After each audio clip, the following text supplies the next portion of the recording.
Now, on 105.9 FM and streaming worldwide on the WMAL app. O'Connor and Company. It's a great Tuesday morning in your nation's capital, and a busy one, too, as we reflect on yesterday's historic events in our backyard. All eyes of the world on the nation's capital, where leaders of Western Europe came at President Trump's request to meet and try to hammer out a peace deal. And we're going to give you full coverage coming up in 30 minutes with a retired CIA clandestine services officer. That means he was a spy. Dan Hoffman, get his perspective and try to figure out what Russia might be thinking right now. At 8:05, J. Christian Adams will join us. He's an election fraud expert. We'll get his reaction to President Trump yesterday saying he wants to get rid of mail-in ballots. That's all coming up. It's Larry O'Connor with Julie Gunlock. Good morning, Julie. Good morning. And joining us right now is our pal, our friend, former host here on WMAL. She's a Fox News contributor and a board member of the mighty Travis Manion Foundation, Mary Katherine Hem. It's that time of year again, Mary Katherine. Thanks for joining us. Hello. Thanks for having me. All right. The Travis Manion 9/11 Heroes Run, it's coming up. Let's talk about it because everyone needs to get out there and sweat for the heroes. They should. It's a great event. We're doing one in Oakton, Virginia on September 21st. You've been with us many times. We appreciate you joining. It is a fabulous event, fun for families, all ages. You can run it, you can walk it. It's not a high pressure 5K. We're going to have a good time. We got a bunch of great sponsors giving out freebies. And the beautiful thing about it is that it puts together the civilian population with the military population, especially in this area. We have a ton, and you get to hang out together and make those connections, and that's really what the Travis Manion Foundation is all about. Yes. Well, and we raise money for the great Travis Manion Foundation, too, and that's what it's all about as well. And yeah, I'm just a little embarrassing. Larry, she's burying the lead, isn't she? Well, I want to say I feel like Mary Katherine was speaking directly to me when she said you can walk it. Yeah, and it's that's fair. Thank you, Mary Katherine. I love that you put that right up front, that, hey, don't stress out about this. This is a relaxed family event. But some of us run it, and actually some of us run it with a 20-pound backpack and win first place in their age group, Mary Katherine. Oh, my gosh. Astounding work. No, it really is so fun. And we are raising money, of course. But the part of the Travis Manion Foundation that is important to me is that we build that community, and you continue to not only come back to these events because you're going to be like, oh, these people are so fun. Yeah. And they're hardworking, and the environment is family friendly and patriotic and all that stuff.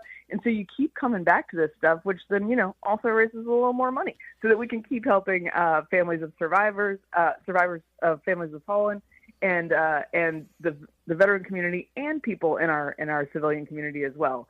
So it's the 21st of September in Oakton, Virginia. You can sign up at 911heroesrun.com. We make it easy, 911heroesrun.com.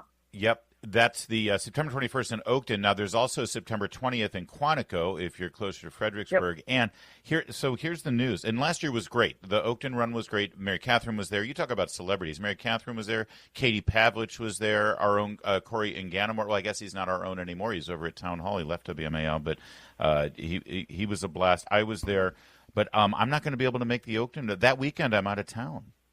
So you know what? We'll lose our age category winner. Someone will have a chance. Someone else will have to win the 70-plus category.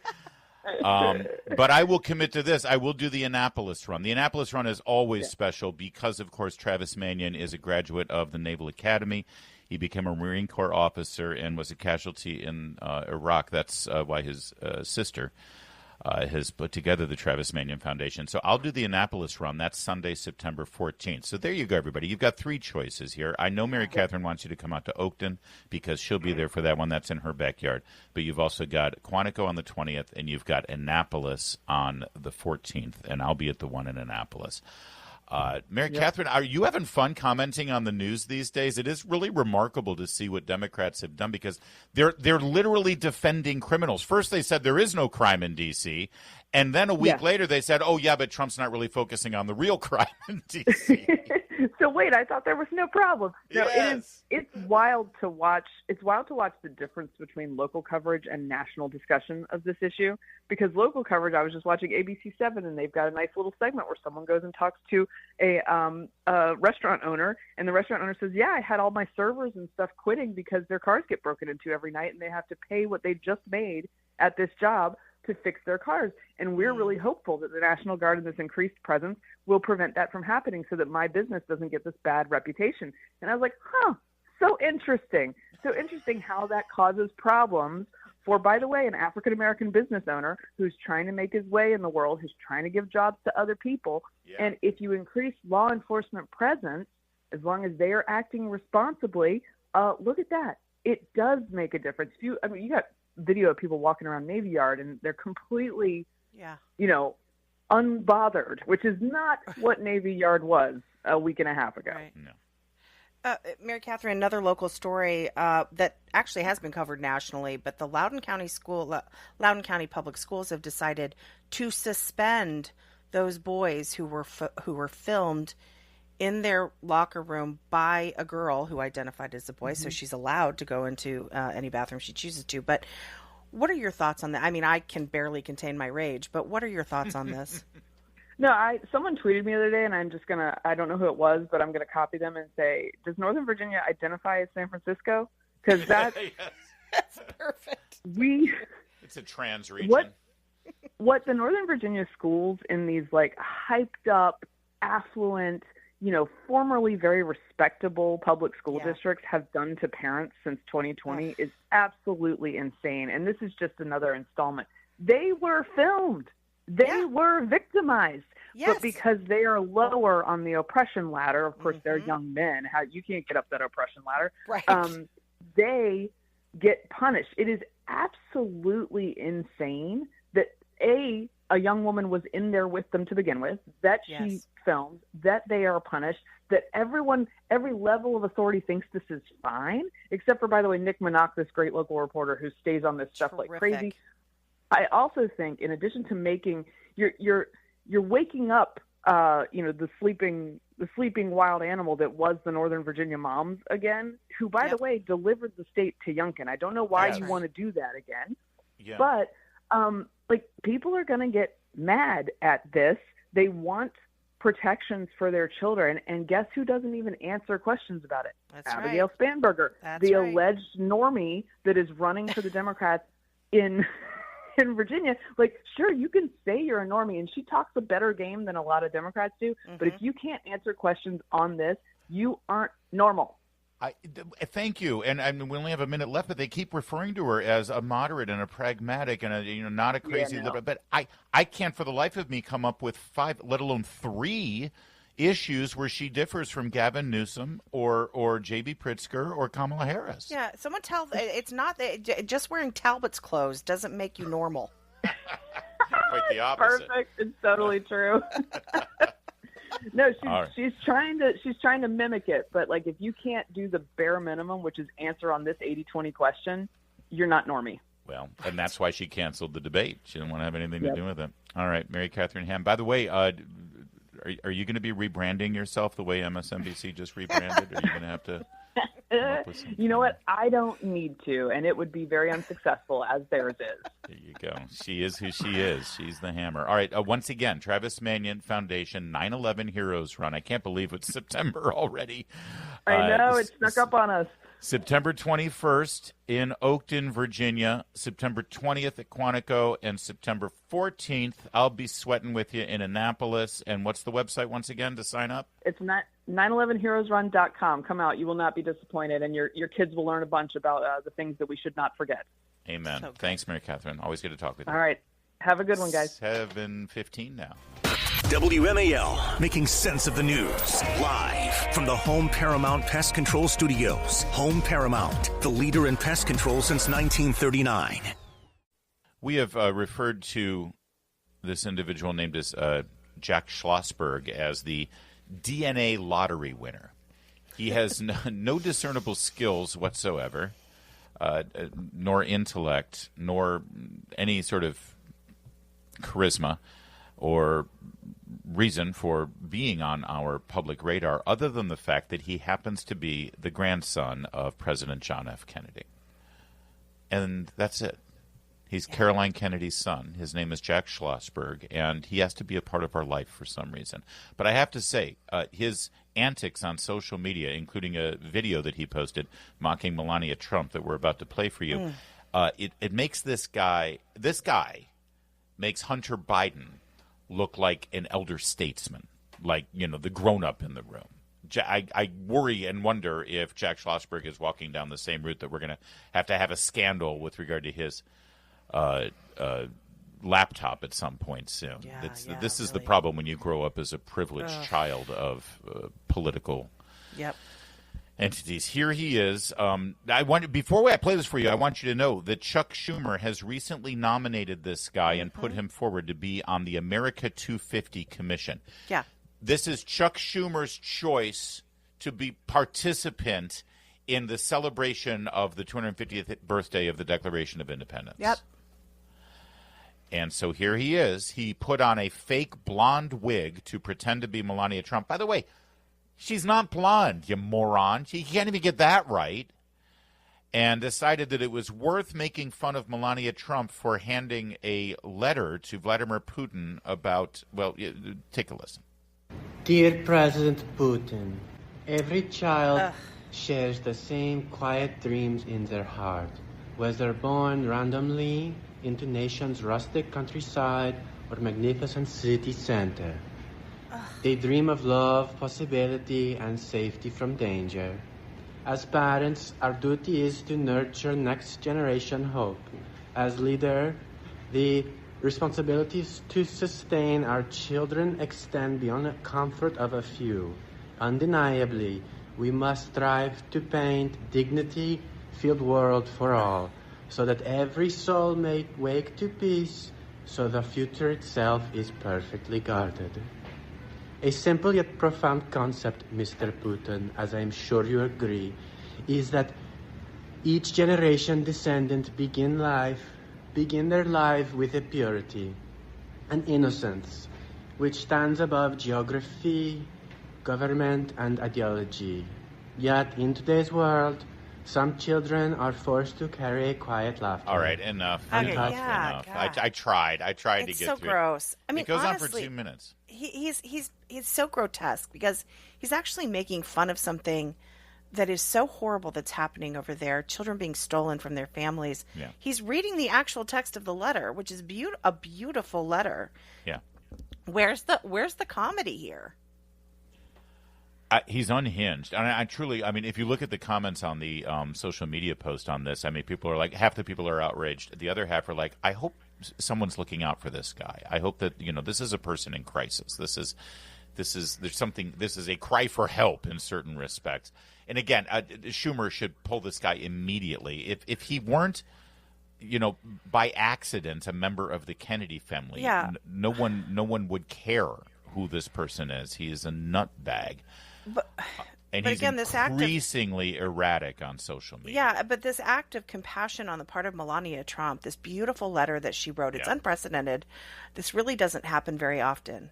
And for him to make fun of it, it's so grotesque. Yeah. And make fun of her, the way she speaks as a person. I think Melania Trump knows like 6 different languages. And yes.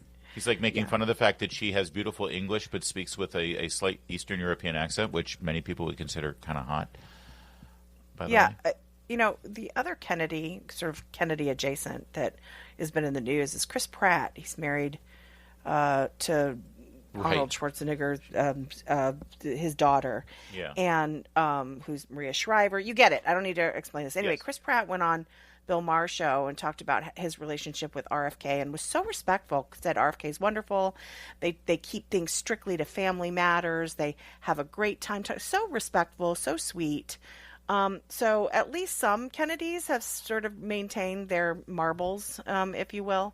Yeah. But this is such a stain among many stains on the Kennedy family. I'll say. If Schumer had any class, he would immediately withdraw this person's name. Yes. But he doesn't. No, true. Can I just also point out by saying, let's look at the panoply of Kennedys before us. R.F. Kennedy Jr., who, with his faults, and we've been critical of RFK Jr. for quite some time too, but with all his faults, he set aside his politics, he set aside his party affiliation, he set aside quite a bit because he had a goal in mind and he wanted to be able to advance his agenda, even if Kennedys may disagree with him. They should. This is a family with a rich history of public service and being in the political sphere. You've got to reluctantly say, well, okay, he's trying to get something done, even if I disagree with it. And he's a part of the administration. He's a cabinet secretary, and he utilized the political process in this country to advance, even if it meant creating a political alliance that the other Kennedys don't disagree with. They destroyed him publicly. They all came out in force against him, signed a letter against him, campaigned against him, disavowed him, disowned him, because he made the cardinal sin of aligning himself with a Republican, Trump of all people.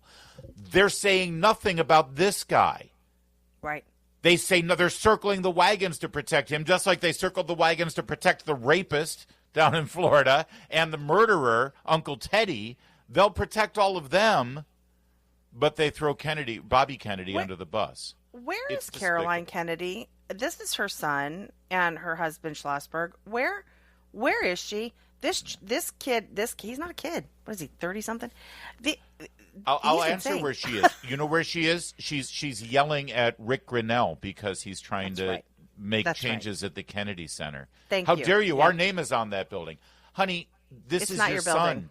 Yeah, yes. Your name is on his body, and he is defacing the name Kennedy more than anything that's going on. Did I just call Caroline Kennedy honey? I may have. I think you did. It's okay. I think she deserved it. Somebody needs to smack her into shape, rhetorically speaking. Rhetorically. Coming up, you're not going to want to miss this. We're talking to Dan Hoffman. He's a former CIA station chief and retired CIA clandestine service officer. Very cool. He'll talk to us about the Russian-Ukraine talks. Keep it here, 7:30. WMAL-FM, Woodbridge, Washington, a Cumulus media station. Making sense of the news. News Talk 105.9. News now. Now on 105.9 FM and streaming worldwide on the WMAL app. O'Connor and Company. It is 7:37 on O'Connor and Company. Thanks for tuning in here to our morning extravaganza. We got a lot more ahead of us, including at 8:05 a conversation with J. Christian Adams, as President Trump yesterday announced that he wants to do away with mail-in ballots. What will that look like? Well, we'll ask J. Christian Adams about it and the concerns over potential election fraud because of those mail-in ballots. That's all coming up. It's Larry O'Connor alongside Julie Gunlock. Good morning, Julie. Good morning. Joining us right now is Dan Hoffman, former CIA station chief and a retired CIA clandestine services officer. He joins us now to discuss yesterday's meeting and the way forward here between Russia and Ukraine. Thank you, sir, for joining us today. Oh, hey, it's my pleasure. Thanks for having me on the program. Secretary of State Marco Rubio appeared on Jesse Waters' show last night and revealed that there was a conversation between President Trump and Vladimir Putin after yesterday's meeting of Western European nations and Volodymyr Zelensky. And it was agreed that Putin will meet with Zelensky for a meeting. That's pretty big. And then, depending on how that conversation goes, there will be a trilateral meeting, including President Trump. Based on that, what can you tell us or what you believe is going on here and what the Russian response is to the latest? Yeah, well, listen, I'm also a Fox News contributor, and I was on yesterday quite a bit. And I bet. Forgive me for being a little bit pessimistic. I spent a lot of time in Russia during my CIA career. I speak, fluent Russian, and spent a lot of years trying to see the world through the twisted KGB eyes of Vladimir Putin. So what I can tell you is the challenge is that Vladimir Putin's strategic objective has been, from the very beginning, to topple the democratically elected government of Ukraine and install a puppet regime. That's what he wants to do.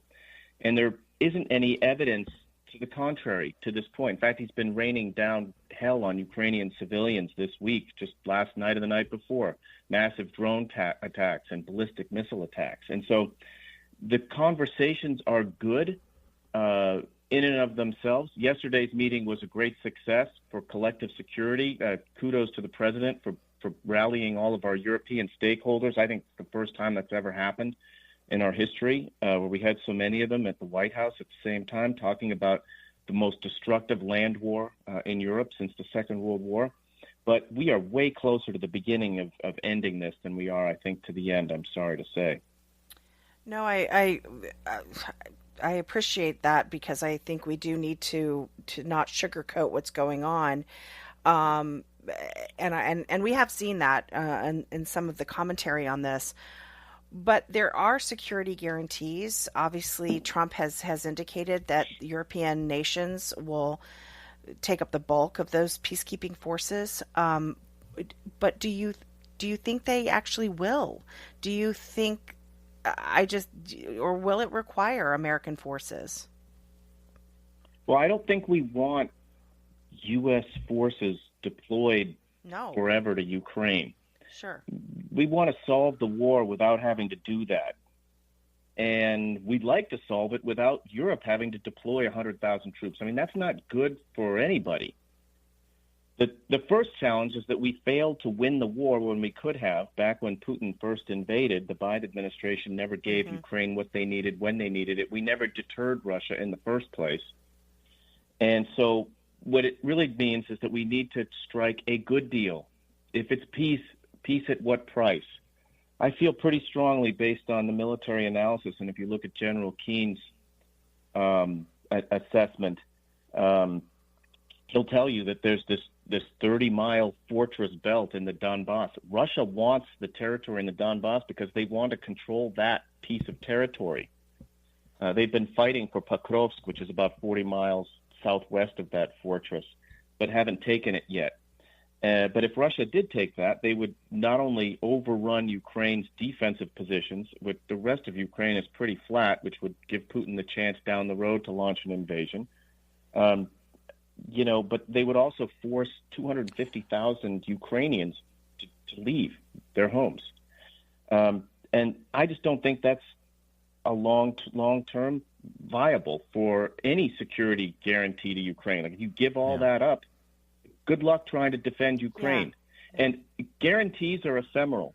Look, they come and go. We had a guarantee for Ukraine back in 1994 with the Budapest Memorandum. Well, Boris Yeltsin is dead and Bill Clinton isn't president anymore, and now it's Vladimir Putin, and they invaded Ukraine. So I'm not so sure I would trust that as much as I would trust fortifications on the border against a ruthless dictator like Putin.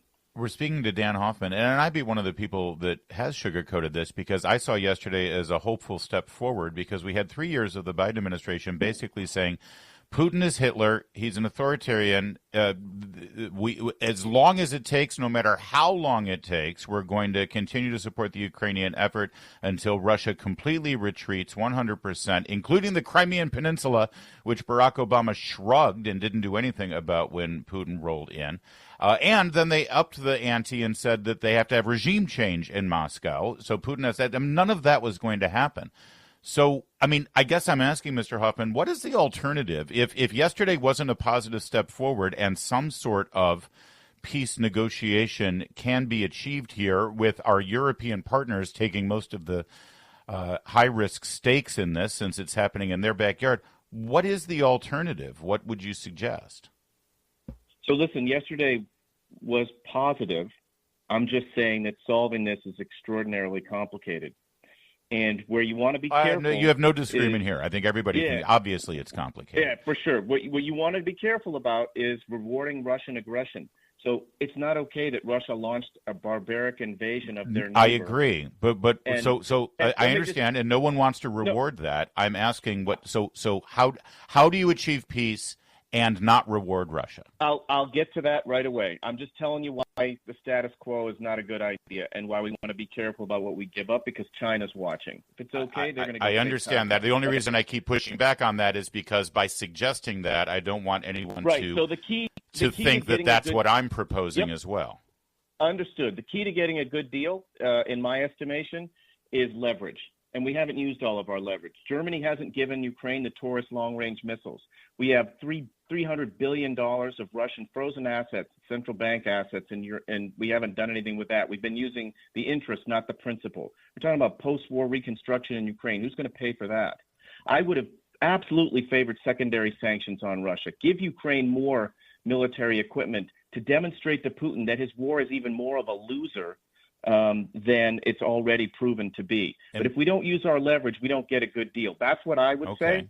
Now, listen, I'll caveat that by saying that at the CIA where I served, we didn't do policy. We just stole secrets and recruited. No, sources. I get it, but we left the policy to the president. But if you're asking me, like I would ask Director Ratcliffe right now. I'm sure President Trump is doing that. Where are Putin's pain points? What are his reflections of this summit yesterday that we held with the Europeans? And how do we influence Vladimir Putin to get the best deal for our national security, which means no U.S. troops on the ground? I get that. So let me ask you this. Ukraine. So let me ask you, based on Putin's past behavior, if that were to be done, and Lord knows I think the Biden administration would have done that. They did quite a bit to sort of box in Putin. At least they said they did. No, I don't think they did, my friend. They could have done a lot more. That was my big criticism of Biden. As long as it takes, it's a horrific slogan that sounds like a forever war. That's just irretrievably no. It's just not a good idea to say that. That's fair. So knowing Putin's past behavior and knowing, I mean, it's not like he's, a mystery. We've seen him operating on the world stage for a couple of decades now. If that were to happen, would he double down and get more entrenched and continue his violence and the war? Or would he then say, oh, okay, you guys mean business, then let's talk peace? So appeasing him by not doing those things is only going to encourage him to achieve his strategic objective of taking Kyiv. Pushing back economically and militarily first is what is going to show him that, hey, there's a bayonet at your belly. You got to stop. That's and it. You would characterize what's happening right now as appeasement. I would say that it's not quite there yet. If we were to give up Donbass, that's appeasement for me, 100%. Well, I think it's important for everyone to understand that we, the United States, we're not giving up anything. It's not our territory. It's not our nation. Right? Well, I would say that that what happens in Ukraine has great interest for us, for our national security interests. We enjoy $1 trillion worth of trade with Europe. The last thing we want is for Putin to cast his shadow over Europe. And so resolving this and projecting U.S. power in the region is in our national security interest. Now, I agree. I just want to make sure that we've got our proper pronouns in place. Mr. Hoffman, we got to leave it there, but I really appreciated this conversation. Hopefully we can have you back soon because this story is developing. Have a great rest of your day. Thank you, sir. That's Dan Hoffman. It's 7:47. Hey, it's Chris Plant. Find out what the media don't want you to know. Coming up this morning at 9, right here on WMAL. Late yesterday evening, it was announced that Attorney General of the state of Missouri, Mr. Bailey, is it? It's not James Bailey. Hold on. Sorry. Everyone tweets with Andrew Bailey. Thank you. I knew it was part of Bailey Building and Trust there in Pottersville. Andrew Bailey, the Attorney General of Missouri, will be resigning and joining Dan Bongino as co-deputy director of the FBI. I've never heard of a co-deputy director. Have you? No, neither have I. It's interesting. They must be really busy over there. It is a big job, and Lord knows they've got their hands full. He's good. I like this guy. I think we've had him on the program before. He's the one who, on behalf of many states, led a lawsuit against China, the country of China, over COVID-19. A lot of people say, well, that's not going to go anywhere. You can't. Yeah, but it forced certain discovery and discussions in the public eye about their culpability and the Wuhan lab, et cetera, et cetera. He also sued the Biden administration over the border crisis, and he knows the law. Yeah, and that's certainly a 1-2 punch there. It's interesting. Also, a lot of people are wondering, when are people going to start going to jail for some of the stuff that they did. So maybe that's in order. Maybe moving forward. Yeah, I mean, listen, Kash Patel's a lawyer as well, and of course the FBI doesn't convict or charge, but they do. No, but they find the evidence yes. and they hand it off. So, Yep. and yes, there's a lot to get on top of. So, yeah, that's an interesting development considering everything that's been going on in that office since the whole blow up with Pam Bondi and Epstein and all that. So there you go. We got a two-man team there as deputy director of the FBI, Bongino and Bailey. Oh, that sounds like a Barnum and Bailey, right? Coming That's to NBC primetime. No, I don't think so. MS, yeah. 7:54.